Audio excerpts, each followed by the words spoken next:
to figure out what your team or your staff looks like and figure out what's going to work best for them. My first coach, and the way I started out coaching here was we called him a dictator. He was an authoritarian. And it was like my way or the highway type of deal. And when I started out here coaching, that's what I thought I had to do. Young coach, but that wasn't me, and it didn't work best for me. The coach who came before me, who was also the athletic director, James Harley, he was laissez-faire. I mean, he was hire good people, let them go do their stuff, help them when they ask for it, and you move that way. Mine's a combination of a few, I think. I think biggest one I fall under is a servant leader. Both my parents were teachers. My dad was the vice president for student affairs at a college for years, and I watched him and how he worked. And that's he was always doing for people. Christmas time, Christmas charities, Thanksgiving, same thing. All his students, whether they were struggling with jobs on campus or whatever it was, he was always out trying to help people. And I think that's what makes me feel the best and what I'm the best at.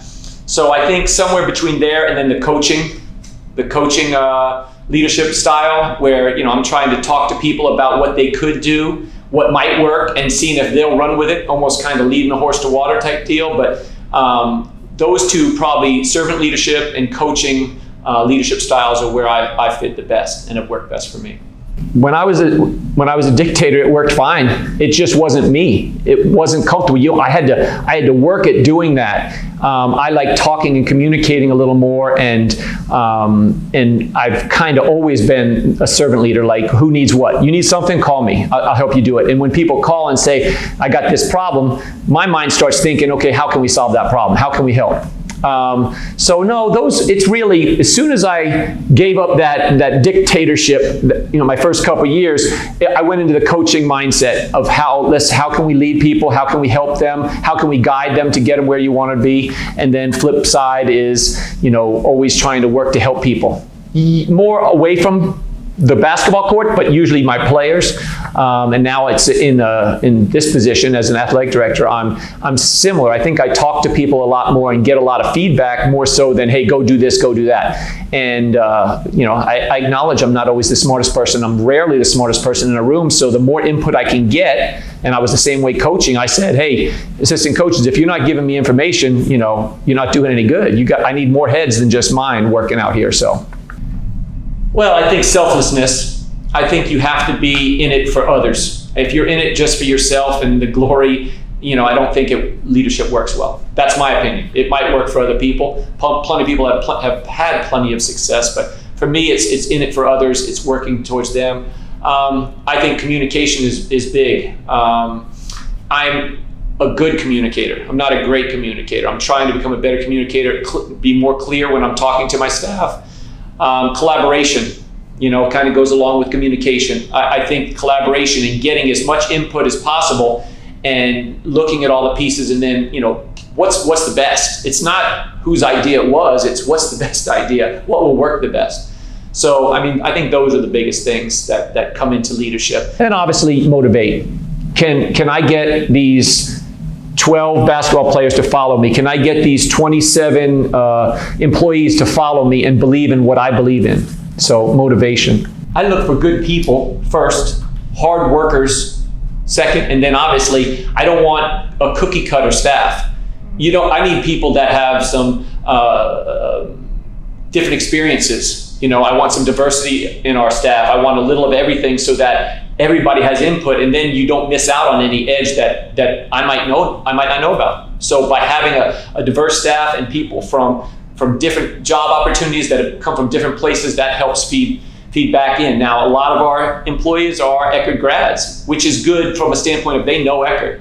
They know how Eckerd operates, they know what has worked, what hasn't worked, but having some employees from outside of Eckerd also is good because they've done things at other places that might work here. Might not, but might work here. And if we don't hear about them and talk about them, we'll never know. Patience. I think young, when I was the dictator, I think wasn't very patient. I wanted to get it done and I wanted it yesterday. I think patience and talking about things a little longer. Now I'm probably the other side. It probably takes me too long, and I look at something and I evaluate it and I look at it again, and I'm probably the other side now. I think somewhere in between, where you have to get all your information, put it on the table, move it around, and then make a decision. But I think patience is a big thing. I have to be patient with the staff we have.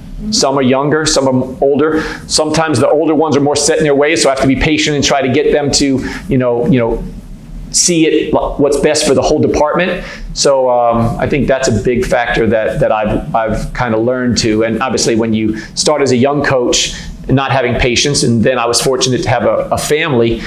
Family teaches you patience pretty quick, working with your kids and trying to get them all through elementary school, middle school, high school, and all the things that come in between.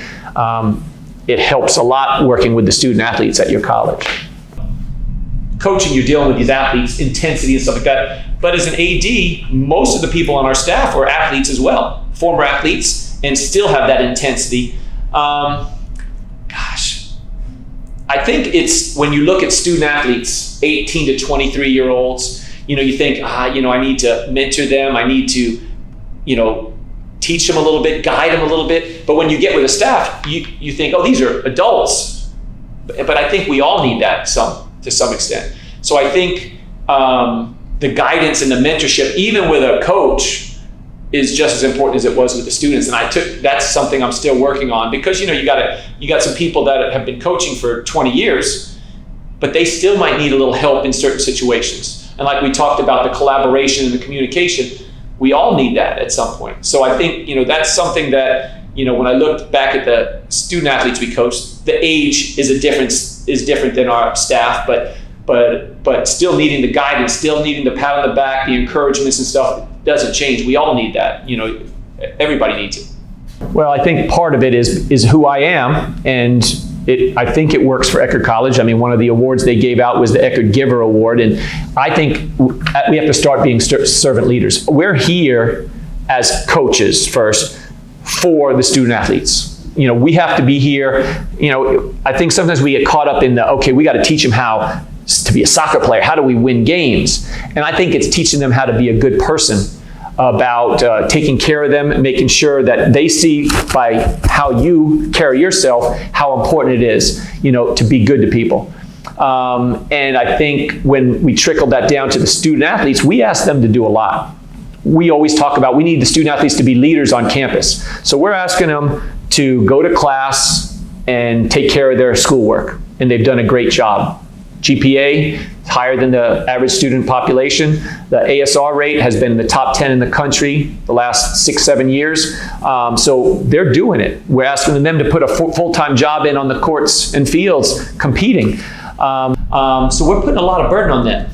Now with COVID, we're asking them to take another leadership role, which is, how can we behave? How do we need to behave to make sure everybody stays safe on our campus? Make sure our team stays safe, make sure we're able to train, make sure we're able to have a season in the spring. So it's a lot. That's a lot for an 18 to 23-year-old. That's a lot for a 55-year-old. So, we're asking them a lot, but that's what I want. I would like our student athletes and our staff to be servant leaders for our campus. And then outreach. We have our outreach things that we do. We might not be doing as much this year because of COVID, but we do a lot of outreach clinics and camps, MLK parade, those type of things. Well, we expect that from them. And it's funny, whenever we do any kind of outreach events, we always got, oh gosh, we got to do this. And then when the student athletes get to that, whatever it might be, parade, fun in the Sunday, any event, you can't get them away. It's like, time to go, guys. And they're like, 2 more minutes. Go, hold, coach, I'm finishing. And so they love it. But obviously, sometimes with the way everybody has schedules with classes and training and weight room and meetings with professors, they're like, I got so much going on. I'm so busy. But once they get involved in that stuff, I think the reward is great when it comes to, what servant leaders do and what they get out of it themselves.